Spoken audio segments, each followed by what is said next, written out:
Júlia já está colocando a mão na massa. Agora, o foco da secretária de Saúde de Céu Azul é o planejamento orçamentário.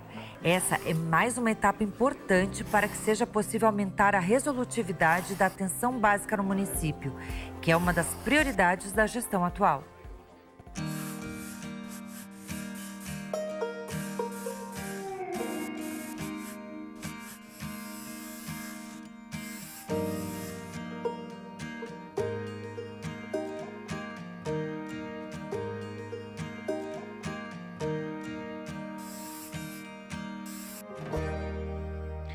Na aula de hoje, nós vamos falar sobre gestão orçamentária e financeira dos recursos do SUS. Mas antes, vamos rever os destaques da última aula. Vimos na aula passada como o planejamento no município se relaciona com o planejamento na região e macro-região de saúde. Conhecemos as etapas do planejamento regional integrado e ainda entendemos a importância da atenção básica na rede de atenção à saúde. E nós já vimos que nada pode acontecer na gestão municipal da saúde sem que esteja previsto nos instrumentos de planejamento orçamentário e nos instrumentos de planejamento do SUS. Além de planejar para utilizar corretamente os recursos disponíveis, o gestor deve saber como o financiamento do SUS nos municípios é organizado. O financiamento do SUS tem arranjo definido constitucionalmente, né? Há um patamar de gasto mínimo obrigatório fixado no artigo 198 da Constituição e essa regra ela foi introduzida pela emenda 29, distribuindo responsabilidades entre os 3 níveis da federação. No âmbito dos municípios, o dever de gasto mínimo em saúde corresponde a 15% da receita de impostos e transferências. Obviamente, é piso, então os municípios podem aplicar acima desse patamar. Os estados, por sua vez, têm um dever de gasto mínimo em saúde de 12% da sua receita de impostos e transferências. E a União, o dever de gasto mínimo federal da União agora está regido pelo artigo 110 da DCT, que apenas resguarda a correção monetária. É uma responsabilidade solidária de todos os entes da federação. A Constituição não só estabeleceu o piso, como obrigou todos os entes da federação a financiar o SUS. A conquista de fontes seguras de financiamento do SUS veio após anos de luta. O haver garantia de piso, de custeio mínimo em favor do SUS, não veio de forma gratuita, não veio simplesmente porque os agentes políticos entenderam que era necessário. Houve uma luta muito consistente da sociedade organizada, e também, obviamente, dos gestores estaduais e municipais, mas toda sorte uma luta da sociedade para implementar regras claras de financiamento do SUS, para distribuir essa responsabilidade financeira pela estruturação do SUS. A emenda 29, nesse sentido, ela vem no arcabouço de resguardar e amparar a saúde, porque a Previdência estava sozinha, crescendo de uma forma muito acelerada dentro da Seguridade Social. Como a Previdência cresceu, espremeu os recursos da Seguridade e, ao mesmo tempo, houve a desvinculação de receitas da União, a DRU, que também retirava recursos da Seguridade, a saúde tentou se proteger dessa perspectiva. De um lado, a Previdência corroendo a capacidade de custeio tanto da saúde quanto da assistência, quanto também, de outro lado, a existência de uma desvinculação que, na origem, retirava 20% dos recursos que deveriam ser destinados à Seguridade. Então, a emenda 29 é uma reação, é uma luta de reação para proteger o SUS. No caso da União, desde 2016, existe um teto para o crescimento dos gastos com a saúde pública.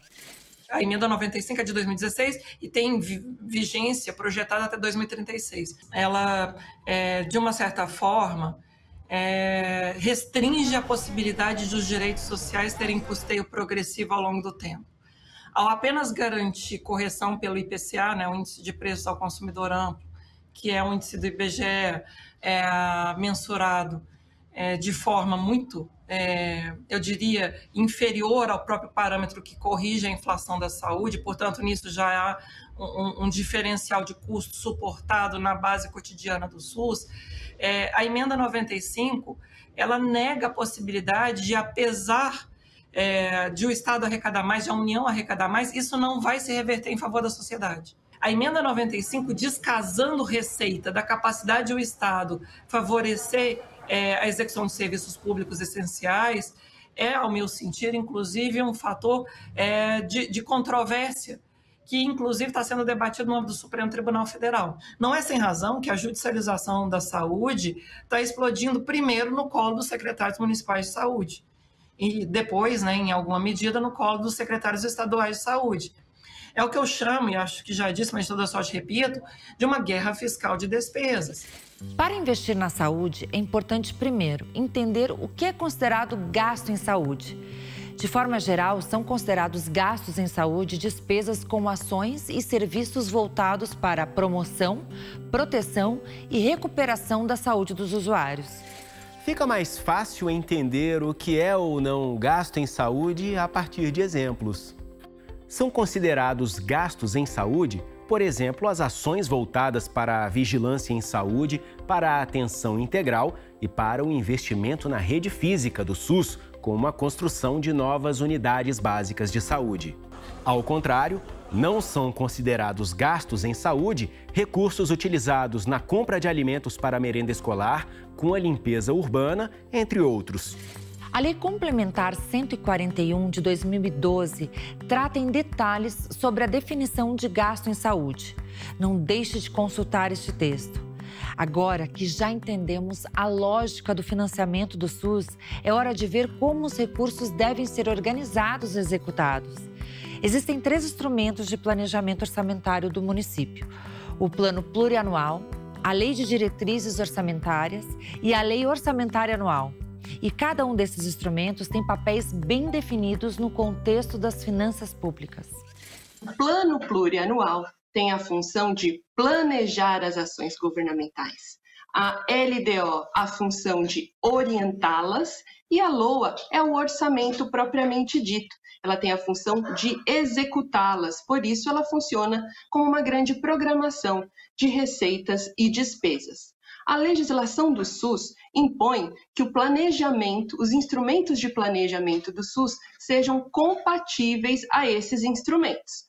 Portanto, o plano de saúde, ele tem a vigência para 4 anos e ele tem a sua correspondência no plano plurianual, que também tem a vigência para 4 anos. Ambos devem ser entregues à Casa Legislativa até o dia 31 de agosto de cada ano, do primeiro ano de governo.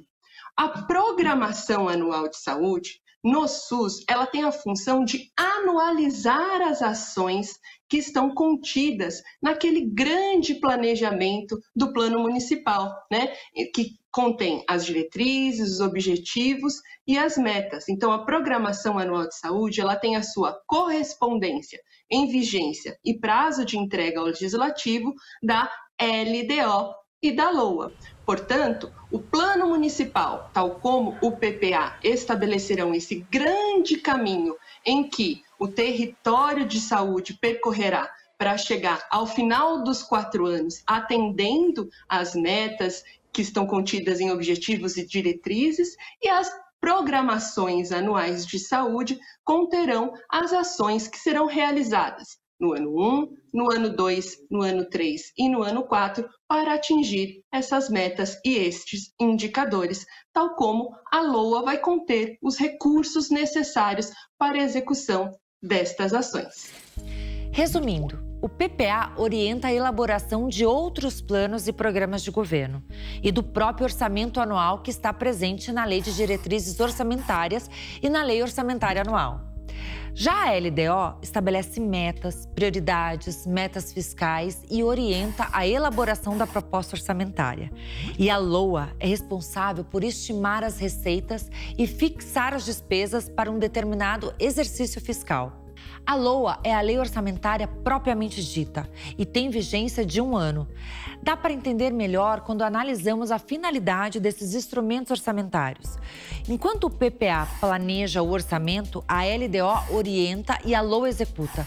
E o gestor municipal tem um papel importante na garantia de recursos para o financiamento da saúde. Nessa tarefa, o gestor deve dialogar com seus parceiros, com a Câmara de Vereadores e também com os demais secretários da administração pública e com o próprio prefeito. Você precisa estar engajado com todos os parceiros, né, todas as secretarias. Normalmente isso se dá através de reuniões, fóruns, né, onde todos sentam e constroem esse orçamento em conjunto. Você precisa ter reservas orçamentárias para expandir esse orçamento caso você tenha necessidade. Aí onde entra o diálogo constante que é preciso ter entre os poderes.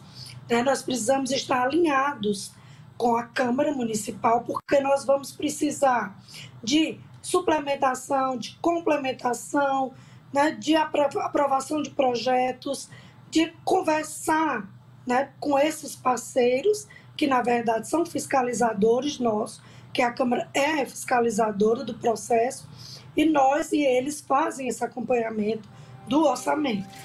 A linguagem orçamentária é essencialmente contábil. O orçamento público é materializado pela Lei Orçamentária Anual e a LOA é estruturada em programas de trabalho. No que diz respeito às despesas orçamentárias, esses programas de trabalho são construídos a partir de informações qualitativas e quantitativas. As informações qualitativas devem responder às perguntas como: quem é o responsável pela ação? Em que áreas de despesas a ação será realizada? E onde está o beneficiário do gasto? A programação quantitativa é formada por duas dimensões, a física e a financeira. A dimensão física define a quantidade de bens e serviços a serem entregues. A dimensão física também pode ser expressa através de uma pergunta: quanto se pretende entregar? A dimensão financeira estima a quantidade de recursos necessária para o desenvolvimento de uma ação. Algumas perguntas também devem ser respondidas sobre a dimensão financeira, como: de que forma os recursos vão ser aplicados e de onde eles virão? A Júlia já está conseguindo identificar a fonte de recursos que vai ser utilizada para a construção da nova UBS do município de Céu Azul. Uma parte dos recursos virá de transferência do governo federal, através do Ministério da Saúde. E a outra parte será de recursos próprios. Os detalhes sobre a estrutura da programação orçamentária estão no material disponível no AVA. Mas um lembrete: o curso não tem o objetivo de esgotar todo o assunto sobre orçamento público. Mesmo assim, essa primeira discussão é importante para que o gestor comece a entender a importância e a complexidade do financiamento do SUS. Nós vamos fazer um intervalo rápido e, na volta, a gente vai falar sobre a execução das despesas. Fique por aqui.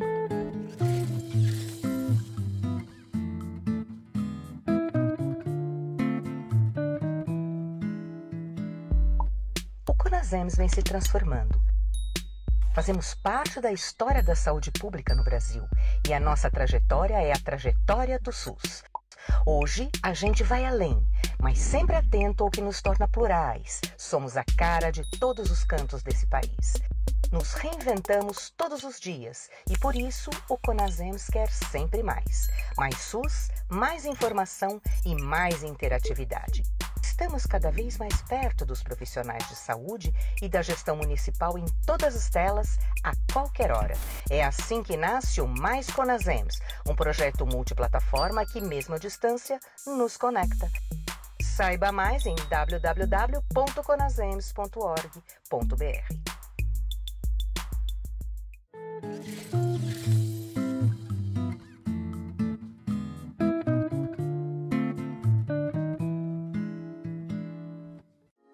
Já estamos de volta. E assim como o Plano Municipal de Saúde e outros instrumentos de planejamento e gestão, o planejamento orçamentário também pode ser alterado caso surjam novas demandas ou necessidades de saúde no município e na região. A dinâmica de saúde, das necessidades de saúde daquele território, podem ensejar alguma alteração, não só na peça de orçamento, mas também na peça do instrumento de planejamento do SUS, que é a Programação Anual de Saúde. Então, pode ser que eu tenha subestimado a receita, então eu vou precisar suplementar aquela dotação, adicionando, reforçando aquela dotação. Pode ser que eu tenha esquecido de criar uma dotação orçamentária, então eu vou precisar criar uma dotação e colocar recurso naquela dotação. Pode ser que aconteça um fato imprevisível, uma guerra e uma calamidade, e eu vou ter então que adicionar recursos de maneira extraordinária. O mais comum acontece quando a gente subestima a receita que será necessária para custear aquela determinada ação de saúde. Então, por exemplo, eu programei que naquele ano eu ia ampliar o número de equipes de saúde da família, de 5 para 10, por exemplo. No entanto, o recurso próprio que eu adicionei na dotação responsável por financiar essa despesa, ele foi insuficiente. O que eu vou precisar fazer então? Se esta for uma prioridade da minha programação anual, uma das ações que está lá contida, eu vou precisar repriorizar aquilo que eu programei. Uma vez que eu não tenha um excesso de arrecadação, ou seja, que eu recebo uma receita que eu não estava esperando para aquele determinado momento, eu vou ter que realocar a programação de recursos. Vale lembrar que qualquer alteração orçamentária, na LOA, ela deve ser precedida da autorização do Legislativo. Após a aprovação do orçamento, é preciso torná-lo operante. Para que as despesas sejam executadas, é fundamental passar pelos estágios de empenho, liquidação e pagamento. O empenho é o primeiro estágio da despesa orçamentária. Ele é registrado no momento da contratação do serviço, da aquisição de material ou bem, da obra ou da amortização de uma dívida. A liquidação tem como objetivos, entre outros, apurar se o serviço foi executado, o valor que deve ser pago e a quem a quantia deve ser destinada. E o pagamento é a entrega do recurso ao credor. Como falamos no início da aula, os municípios são responsáveis pela gestão de recursos próprios e dos recursos transferidos pelo Estado e pela União. Esses recursos também devem ser previstos na Lei de Diretrizes Orçamentárias e na Lei Orçamentária Anual. Na programação anual, você vai anualizar suas metas e aí você precisa planejar dentro dessas metas e dessas ações todos os recursos. Aí não são só, do mesmo jeito do orçamento, não são só recursos do município, recurso próprio do Tesouro Municipal.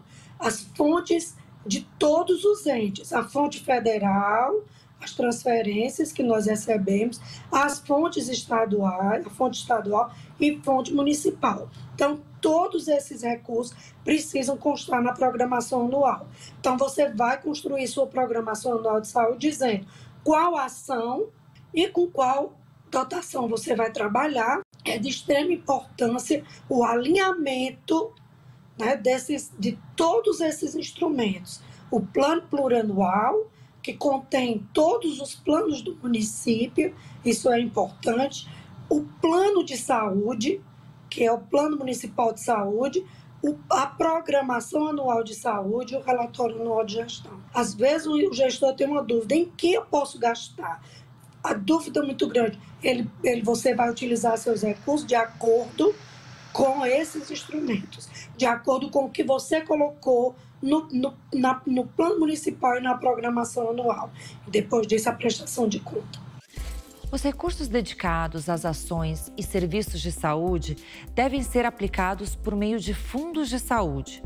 Os fundos são unidades gestoras e orçamentárias e vão ser o tema principal da próxima aula. Uma inovação muito importante da Lei Complementar 141 e que favorece a nossa capacidade de garantir que os recursos da saúde efetivamente cheguem à saúde e que se transformem em serviços públicos adequados em prol da população, é a existência dos fundos.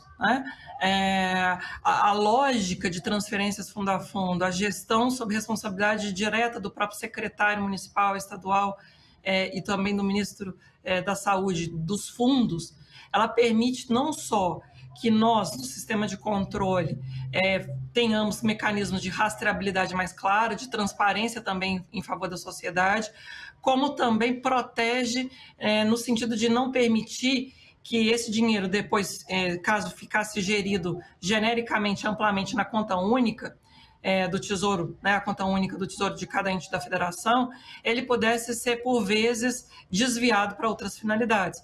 Então, a sistemática de fundos como unidade orçamentária autônoma permite a proteção do financiamento adequado do SUS.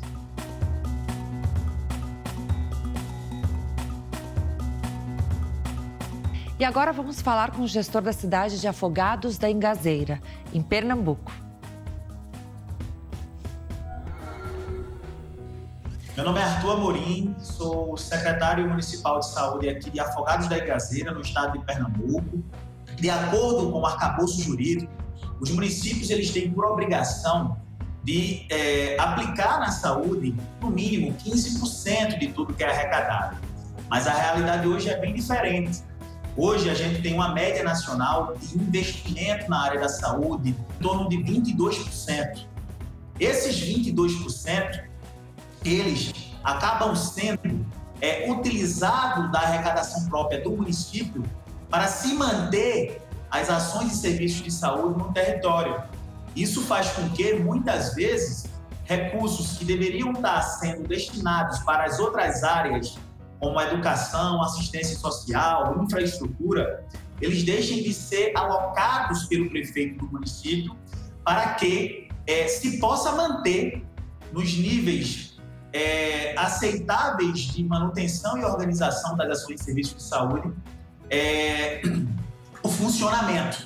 E agora vamos para a cidade de Pirenópolis, no estado de Goiás.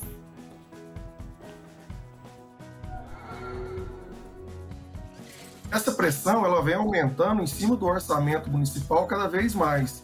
E na atenção básica, isso é ainda maior, onde o município é responsável por mais de 60% do custeio dessa atenção básica, que é um nível de atenção que está presente nos 5.570 municípios brasileiros.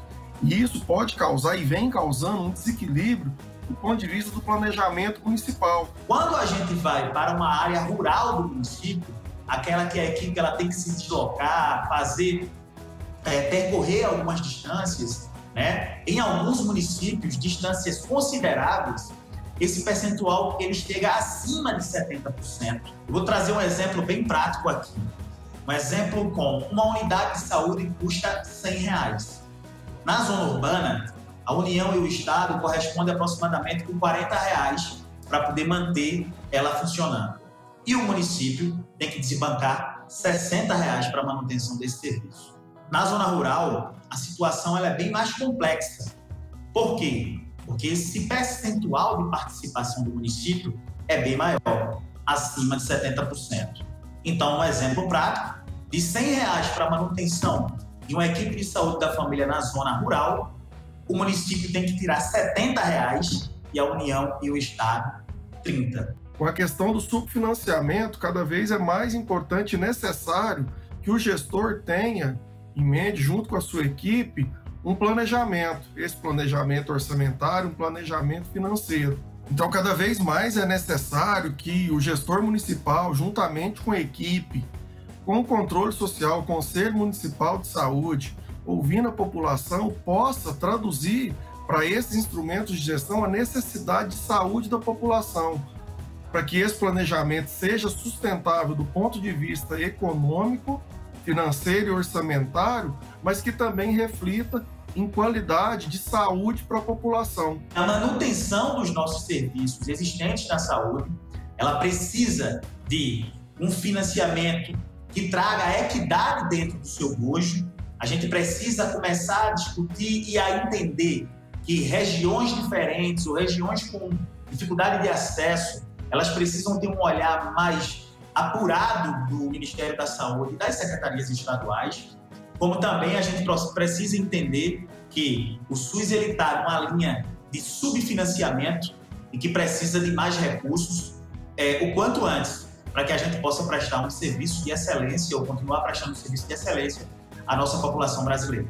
É de extrema importância que todas essas ações da gestão municipal sejam pautadas por esse planejamento e juntamente com outros atores, como o Poder Legislativo local, o Poder Executivo, as outras secretarias que compõem o governo municipal, para que um planejamento único, a saúde possa executar essa política de qualidade de vida, de melhoria de serviço, de acesso, melhorando seus indicadores, otimizando cada vez mais esse recurso. É de extrema importância que toda a equipe, não só a equipe de planejamento, mas parte da equipe da assistência, também participe desse processo para entender qual que é a lógica de uma lei orçamentária, qual que é a lógica desse orçamento municipal destinado para a saúde, para que as ações sejam pensadas e planejadas ao encontro da necessidade da saúde da população, mas que sejam sustentáveis do ponto de vista financeiro orçamentário.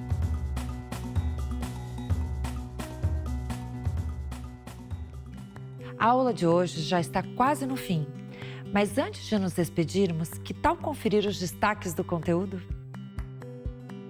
Hoje nós começamos a entender a organização do financiamento do SUS nos municípios. Nós falamos sobre o que é ou não considerado gasto em saúde. Vimos como é o desenho da estrutura da programação orçamentária do município e ainda conhecemos os estágios da execução de despesas. O conteúdo da aula de hoje é bem complexo. Por isso, é importante dedicar bastante tempo aos estudos no AVA. E você pode contar também com um tutor para esclarecer qualquer dúvida que surgir. Eu te convido mais uma vez a seguir o Conasems nas redes sociais. Na aula que vem, nós vamos falar sobre as características dos fundos de saúde. Até lá!